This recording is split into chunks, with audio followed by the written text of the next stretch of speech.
Hello everyone, આજે આપણે diploma એન્જિનિયરિંગના સેમેસ્ટર 1ના કોર્સનું યુનિટ નંબર 4 ચાલુ કરીએ. યુનિટ નંબર 4 છે વેક્ટર્સ. વેક્ટર્સનો આપણે પહેલા કોન્સેપ્ટ જોઈએ કે કોને વેક્ટર કહેવાય. તો વેક્ટરનો આપણે સિમ્પલી કોન્સેપ્ટ જોઈએ તો આપણને ખ્યાલ છે કે આપણે યુનિટ 2માં ડિટર્મિનન્ટ એન્ડ મેટ્રાઇસિસમાં મેટ્રાઇસિસ જોઈ ગયા છીએ. મેટ્રિક્સને કઈ રીતે દર્શાવવામાં આવે છે તો કે કોઈ પણ નંબર્સને ચોરસ કાઉન્સમાં દર્શાવવામાં આવે. મેટ્રિક્સનો ઓર્ડર હોય છે 2x2, 2x1 અથવા તો કોઈ પણ ઓર્ડરનો આપણે મેટ્રિક્સ લઈએ તો અહીંયા આપણે 2x2 ઓર્ડર વાળો કોઈ પણ મેટ્રિક્સ લીધો છે -1 0 5 1. તો મેટ્રિક્સને આ રીતે દર્શાવવામાં આવે છે. હવે આપણે વેક્ટરની વાત કરીએ કે વેક્ટરને કોઈ પણ સ્મોલ લેટર સાથે દર્શાવવામાં આવે છે. એ સ્મોલ લેટર તમે A લેશો, B લેશો, C લેશો, X, Y, Z કે કોઈ પણ નંબર વાળો A, B અથવા સ્મોલ લેટર તમે લઈ શકો છો. હવે વેક્ટરને પોતાની એક પર્ટિક્યુલર ડાયરેક્શન છે એટલે આપણે એની ઉપર બાર કરશું A bar, B bar, C bar, D બાર કે કોઈ પણ ટર્મ સાથે એને દર્શાવી શકાય. તો હવે વેક્ટરને દર્શાવવા માટે રાઉન્ડેડ બ્રેકેટ્સમાં કોઈ પણ ત્રણ નંબર -5, 0, 1 આ રીતે ત્રણ નંબર્સ તમે લીધા છે અને ત્રણેયને કોમાથી અલગ કરેલા છે. તો વેક્ટરને આ રીતે દર્શાવી શકાય છે. ખાલી 3 જ અંકવાળો વેક્ટર હોય એવું જરૂરી નથી. તમે કોઈ પણ 2 ટર્મ વાળો વેક્ટર પણ લઈ શકો છો. -1 5 તો આ આપણે 2 ટર્મ વાળો વેક્ટર લીધો છે. એમાં પહેલું ટર્મ -5 છે એવું દર્શાવે છે કે x અક્ષિસ ઉપરનું ટર્મ છે. સેકન્ડ 0 છે એવું દર્શાવે છે કે y અક્ષિસ ઉપરનું ટર્મ છે. અને લાસ્ટ 1 છે એવું દર્શાવે છે કે z અક્ષિસ ઉપરનું ટર્મ છે. તો -5 છે x અક્ષિસ ઉપરનું પોઈન્ટ, 0 છે y અક્ષિસનું અને થર્ડ જે પોઈન્ટ હોય છે એ z અક્ષિસ ઉપરનું પોઈન્ટ છે એવું આપણે કહી શકાય. અને આમાં જો b બારમાં ઓનલી 2 નંબર્સ વાળો જ વેક્ટર હોય તો એને આપણે -1 5 લીધું છે કે જેથી એ બે જ અક્ષિસ ઉપર છે. x અક્ષિસનો પોઈન્ટ -1 અને y અક્ષિસ ઉપરનો પોઈન્ટ 5. તો જો x અક્ષિસ અને y અક્ષિસ બે ઉપરનો વેક્ટર હશે તો એ 2 પોઈન્ટ્સ વાળો હશે અને ત્રણેય અક્ષિસ ઉપરના પોઈન્ટ્સ હશે તો એનો ત્રણેય નંબર પર્ટિક્યુલર આપેલા હશે -5, 0 અને 1. તો આ વેક્ટરની વાત થઈ ગઈ. વેક્ટરને બે રીતે દર્શાવી શકાય છે. પહેલું જે આપણે ફોર્મ કાઉન્સ વાળું આપ્યું છે તે, અને હજી સેકન્ડ ફોર્મ છે i, j અને k ના ફોર્મમાં. તો i, j અને k ના ફોર્મમાં આપણે કોઈ એક એક્ઝામ્પલ લઈ. x bar equal two -i plus 2j -4k. આ વેક્ટરને દર્શાવવા માટેની સેકન્ડ મેથડ છે. ફર્સ્ટ મેથડ એ કાઉન્સના ફોર્મ વાળી છે. સેકન્ડ મેથડ છે એ i, j, k ના ફોર્મ વાળી મેથડ છે. એમાં એઝ ઇટ ઇઝ આ રીતે જ તમે એને ડાયરેક્ટ કાઉન્સમાં ફેરવી શકો. જે i સાથેનો કોએફિશિયન્ટ છે એને આપણે પહેલું ટર્મ લેવાનું છે. j સાથેનો કોએફિશિયન્ટ છે એને આપણે સેકન્ડ ટર્મ એટલે કે y અક્ષિસ ઉપરનું ટર્મ લેશું અને k અક્ષિસ સાથેનું જે ફોર્મ છે એ આપણે z વાળું લેશું. તો આપણે કાઉન્સના ફોર્મમાં એને કન્વર્ટ કરવા માટે જે i નો કોએફિશિયન્ટ છે એટલે કે -1 છે એ આપણો વેક્ટરનો ફર્સ્ટ કોઓર્ડિનેટ થશે. સેકન્ડ કોઓર્ડિનેટ જે k નો કોએફિશિયન્ટ છે +2 તો એ આપણો સેકન્ડ y અક્ષિસ ઉપરનું પોઈન્ટ થશે. અને વેક્ટરનો થર્ડ કોઓર્ડિનેટ એટલે કે k નો કોએફિશિયન્ટ એટલે કે -4 થશે. એને આપણે -4. તો આ આપણો વેક્ટર બની ગયો છે -1 to -4. તો વેક્ટરને ટોટલ બે રીતે દર્શાવી શકાય. કાઉન્સનું ફોર્મ પણ છે અને i, j અને k નું ફોર્મ પણ છે. હવે તમને એવો ક્વેશ્ચન થશે કે આ i, j અને k શું છે? તો i, j અને k છે યુનિટ વેક્ટર્સ છે. યુનિટ વેક્ટર્સની ડેફિનેશન હમણાં જ થોડુંક આપણે કોન્સેપ્ટ ભણી લઈ ત્યારે જ આવી જશે એટલે તમારા ક્વેશ્ચનનું સોલ્યુશન તમને મળી જશે. તો આપણે એક વસ્તુ શીખા કે વેક્ટરને કઈ રીતે દર્શાવી શકાય અને વેક્ટરને એ કાઉન્સનું ફોર્મ છે અને i, j, k નું ફોર્મ છે. તો આપણે વેક્ટરનું લખીએ. Vector is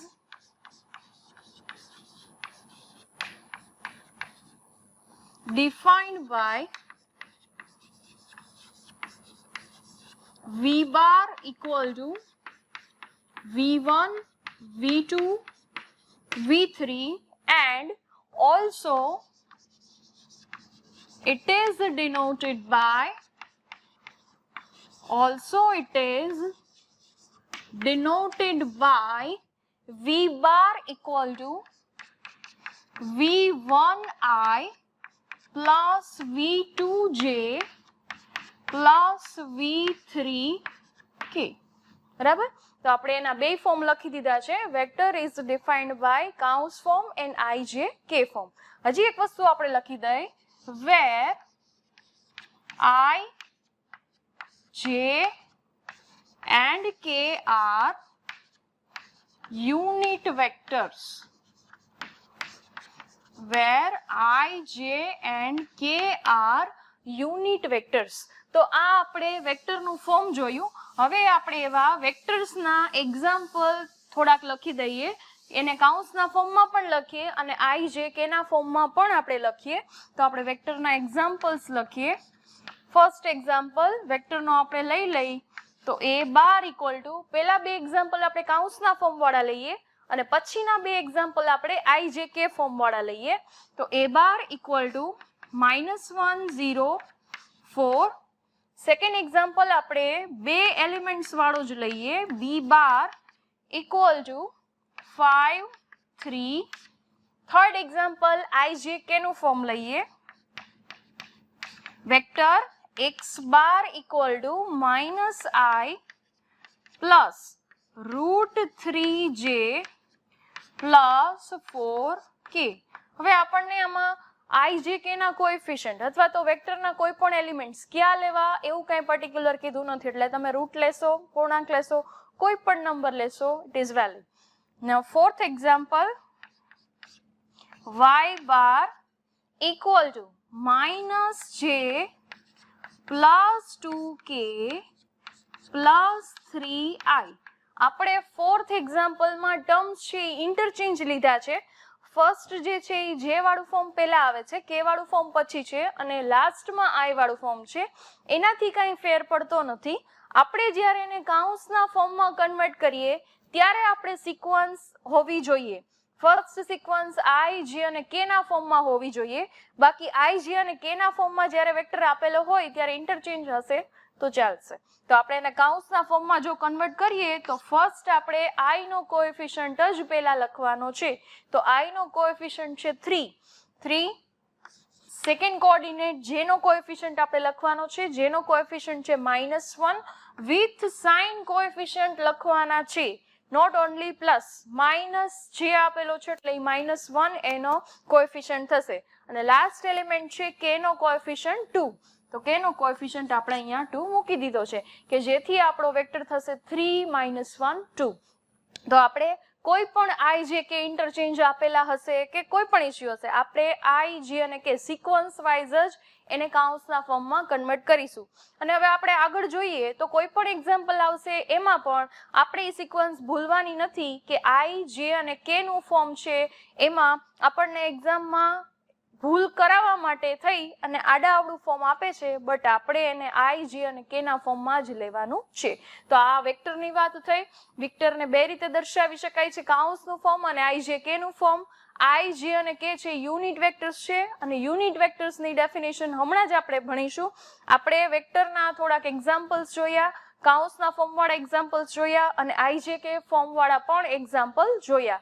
હવે આપણે કોઈ પણ વેક્ટરનું મોડ્યુલસ જોઈ લઈએ કે મોડ્યુલસ શું થાય છે. તો આપણે ટોપિક જોઈએ, મોડ્યુલસ ઓફ વેક્ટર.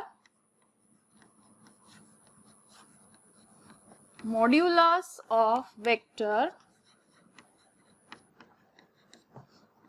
કોઈ પણ વેક્ટર આપણે એક V બાર લઈ લઈએ.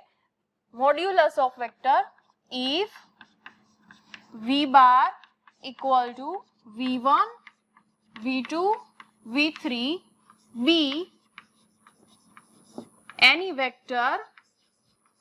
આવો કોઈ V બાર એક વેક્ટર આપણે લીધો છે, આનું મોડ્યુલસ એટલે કે modulus of V bar, modulus of V bar is defined by mod V bar equal to, મોડ્યુલસને મોડ V બાર સાથે દર્શાવવામાં આવે છે અને એનું ફોર્મ્યુલા તો તો કે v બાર ના આપણી પાસે ત્રણ એલિમેન્ટ છે v1 v2 અને v3. તો એનું મોડ્યુલસ ફાઇન્ડ કરવા માટે under route first element v1 square plus second element v2 square plus third element v3 square. એટલે કે આપણે કોઈ પણ વેક્ટર આપેલો હોય એનું મોડ્યુલસ આપણે કઈ રીતે ફાઇન્ડ કરી શકીએ? તો કે જે આપણને ત્રણ એલિમેન્ટ એના x, y અને z વાળા જે ફોર્મ અક્ષિસના ફોર્મ આપેલા છે એમાં first element square plus second element square plus third એલિમેન્ટનો સ્ક્વેર કરી અને બધાનું સ્ક્વેર રૂટ ફાઇન્ડ કરી એટલે તમને જે તે વેક્ટર આપેલો છે v બાર એનું મોડ્યુલસ મળી જશે. તો મોડ્યુલસને મોડ v બાર સાથે દર્શાવાય છે અને કઈ રીતે ડિફાઇન થશે? તો કે એના ત્રણેય એલિમેન્ટનો સ્ક્વેરનું એડિશનનું રૂટ. તો આ આપણે મોડ્યુલસ ઓફ વેક્ટર થયું. તો આપણે કોઈ એક એવો એક્ઝામ્પલ લઈ કે જેનું મોડ્યુલસ ફાઇન્ડ કરીએ. તો એક્ઝામ્પલ 1, ફાઇન્ડ મોડ્યુલસ ઓફ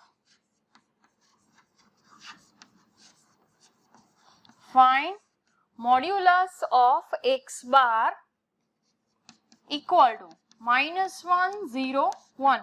તો આપણી પાસે રકમમાં કોઈ એક vector x bar equal two -1 0 1 આપી દીધો છે અને એનું મોડ્યુલસ આપણે ફાઇન્ડ કરવું છે. તો પહેલા આપણે જે વેક્ટર આપેલો છે એ લખી દઈએ. Here the vector x bar equal to -1 0 1 is given. હવે આપણે એનું મોડ્યુલસ ફાઇન્ડ કરવું છે. તો મોડ્યુલસનું ફોર્મ્યુલા આપણને ખ્યાલ છે કે આપણી પાસે જે ત્રણેય કોઓર્ડિનેટ આપેલા હોય v1 v2 અને v3 ત્રણેયના સ્ક્વેર, એનું એડિશન અને એમનું સ્ક્વેર રૂટ. તો આપણે modulus of x bar find કરીએ. Modulus of x bar equal to એનો ફર્સ્ટ કોઓર્ડિનેટ છે -1 તો -1 સ્ક્વેર પ્લસ સેકન્ડ કોઓર્ડિનેટ છે 0 0 સ્ક્વેર પ્લસ થર્ડ કોઓર્ડિનેટ છે 1 તો 1 સ્ક્વેર અને બધાનું સ્ક્વેર રૂટ. તો આ આપણું મોડ્યુલસનું ફોર્મ્યુલા થઈ ગયું. v1 v2 અને v3 માટેનો વેક્ટરનું મોડ્યુલસ આપણી પાસે ફોર્મ્યુલા છે એ ફોર્મ્યુલા આપણે x બાર ઉપર એપ્લાય કર્યું છે. તો first element -1 square, second element 0 square અને થર્ડ એલિમેન્ટ છે 1 સ્ક્વેર. તો હવે આપણે -1 નો સ્ક્વેર કરીએ એટલે +1 થશે. તો first term is 1 plus 0 plus 1 square is 1. 1 plus 1 is 2. તો આપણને x બાર નું મોડ્યુલસ મળે છે √2 અને 2 નું કઈ સ્ક્વેર રૂટ નથી નીકળતું એટલે આપણે એઝ ઇટ ઇઝ રાખશું. તો આપણને જે વેક્ટર -1 0 1 આપેલો છે એનું આપણે મોડ્યુલસ √2 ફાઇન્ડ કર્યું. હજી એક આપણે મોડ્યુલસનો એક્ઝામ્પલ જોઈએ કે find modulus of example 2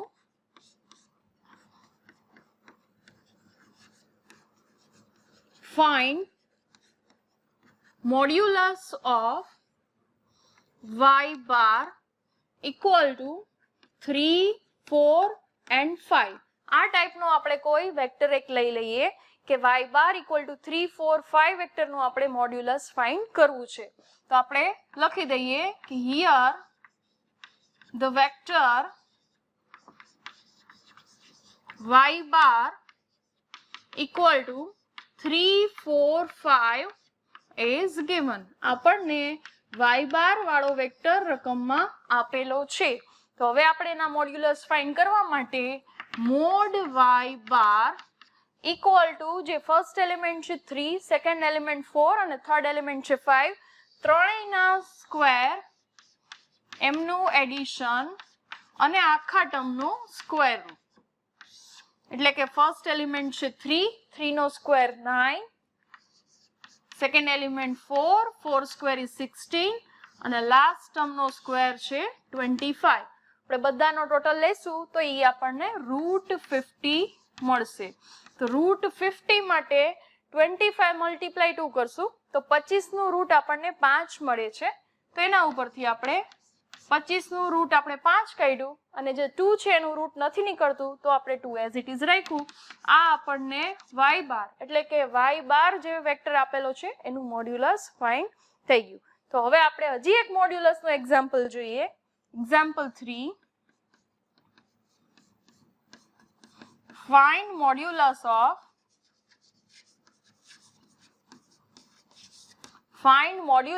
of z bar equal to 4i minus જે. આપણે થર્ડ એક્ઝામ્પલ છે એ ijk ના ફોર્મમાં લીધેલો છે અને આપણે વેક્ટર લીધો છે 4i માઇનસ જે. તો પહેલા આપણે એને કાઉન્સના ફોર્મમાં કન્વર્ટ કરશું. તો here the given vector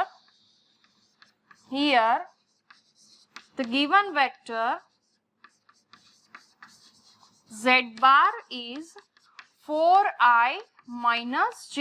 હવે આપણને જે z બાર નો વેક્ટર આપ્યો છે એમાં k નો કોઓર્ડિનેટ આપેલો નથી, તો કાંઈ વાંધો નહીં, આપણે z બાર માં ફર્સ્ટ જે i નો કોએફિશિયન્ટ છે અને j નો કોએફિશિયન્ટ છે એને કાઉન્સના ફોર્મમાં કન્વર્ટ કરી દઈ અને k નો કોએફિશિયન્ટ નથી આપેલો તો એના બદલે આપણે 0 લેશું. તો ફર્સ્ટ i નો કોએફિશિયન્ટ આપણી પાસે 4 છે, તો first element is 4. Second element j નો કોએફિશિયન્ટ -1 છે અને k નો કોએફિશિયન્ટ આપેલો નથી તો એના બદલે આપણે 0 લેશું. તો હવે આપણે z બાર નું મોડ્યુલસ ફાઇન્ડ કરીએ. Modulus of z bar equal two first element 4 square plus -1 square અને થર્ડ એલિમેન્ટ 0 સ્ક્વેર. તો આપણી પાસે 4 square is 16, -1 square is +1 and 0 is 0. So total is √17 which is mod of z bar. તો આ આપણો first concept vector નો અને modulus of vector આપણે જોયું.